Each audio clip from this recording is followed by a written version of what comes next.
Qu'est-ce que le postmodernisme? Le XXe siècle est probablement celui qui aura vu naître le plus grand nombre de courants esthétiques musicaux aussi différents. Au début des années 50, la musique est en rupture nette avec le passé. C'est une sorte de tabula rasa, une table rase. Il y a un véritable questionnement de la musique et de l'art en général. La modernité amorcée au début du XXe siècle va en s'accentuant au point de produire une musique très intellectuelle, voire devenue insensible. Les organisateurs de concerts ayant l'audace de programmer une œuvre réellement contemporaine se font rarissimes.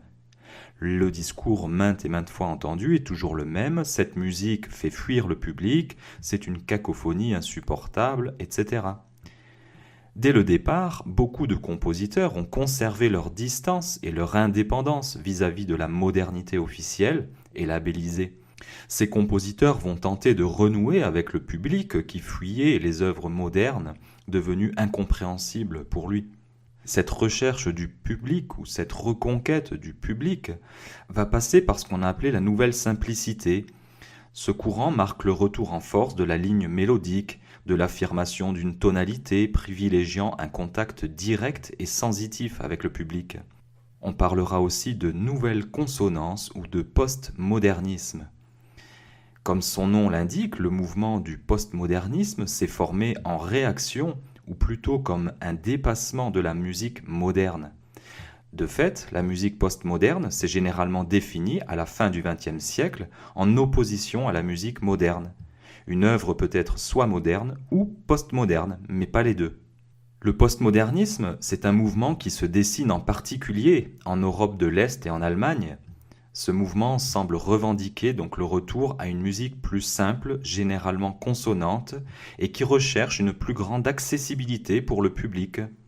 En Europe de l'Est, avec la chute du régime politique communiste, on voit l'émergence de compositeurs comme Arvo Pärt, compositeur estonien né en 1935, ou encore Alfred Schnittke, compositeur russe, ou encore Sofia Gubaidulina.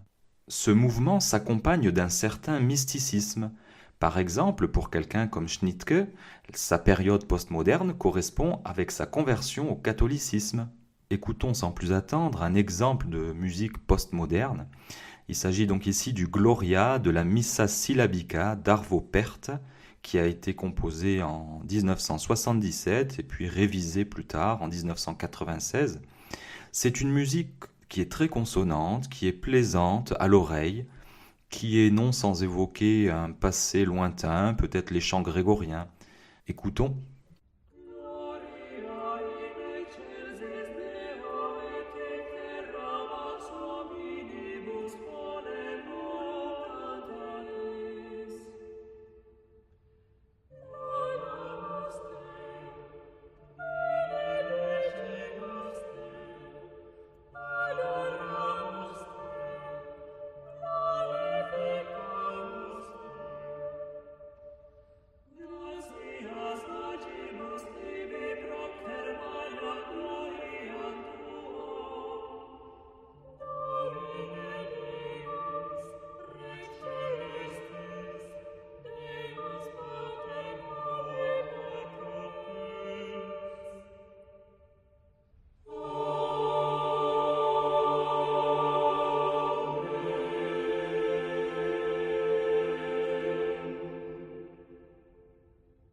En Allemagne, le postmodernisme se manifeste essentiellement dans un mouvement qui s'appelle Neue Einfachheit, c'est-à-dire nouvelle facilité ou nouvelle simplicité. Les principaux représentants de ce mouvement sont Wolfgang Rihm et Manfred Trojan. Le mouvement du postmodernisme traduit l'émergence de nouveaux compositeurs qui ne s'étaient pas fait connaître auparavant dans d'autres modes d'expression musicale. On note également un retour à une plus grande simplicité. On note en effet une tendance générale à une plus grande accessibilité de la musique, même chez des compositeurs qui ont été des purs et durs du sérialisme. Les compositeurs se préoccupent un peu plus de l'auditeur après ces périodes noires réservées à une élite. Le retour le plus marquant est celui de Stockhausen, qui, après sa période intuitive, se tourne vers du mélodisme, une musique très simple et souvent très théâtrale, avec en particulier son opéra en 7 jours, qui est intitulé Licht, c'est-à-dire lumière, dont les différentes parties sont en fait les 7 jours de la semaine, Montag, Donnerstag, etc. La représentation dure donc 7 jours. Stockhausen bat à plate couture le record de Wagner et sa tétralogie qui durait 16 heures. C'est un opéra qu'il a commencé à la fin des années 70 et qui s'est terminé en 2003. Donc les caractéristiques musicales du postmodernisme sont le retour à la mélodie. Pour les compositeurs postmodernes, le retour à la mélodie, c'est une des conditions de la perception auditive, permettant la hiérarchie du son et permettant de fait de jouer avec les effets de mémoire, les redites, les répétitions du thème, etc., ou les transformations même du thème. Autre caractéristique de la postmodernité, c'est la répétitivité, qui va produire sur l'auditeur une fascination et un état de méditation. La musique répétitive, c'est un courant musical apparu dans les années 60, en même temps que le minimalisme nord-américain, et il va ouvrir de nouvelles perspectives vis-à-vis du courant dominant européen.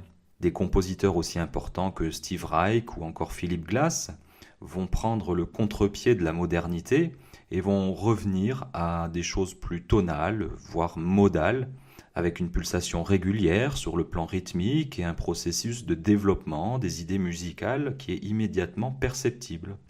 Et enfin, une dernière caractéristique du postmodernisme, c'est la citation et le collage. En effet, le postmodernisme, dans sa volonté de renouer avec l'histoire de la musique, va faire usage de la citation comme référence à ce passé. C'est le contre-pied du sérialisme qui voulait faire table rase du passé.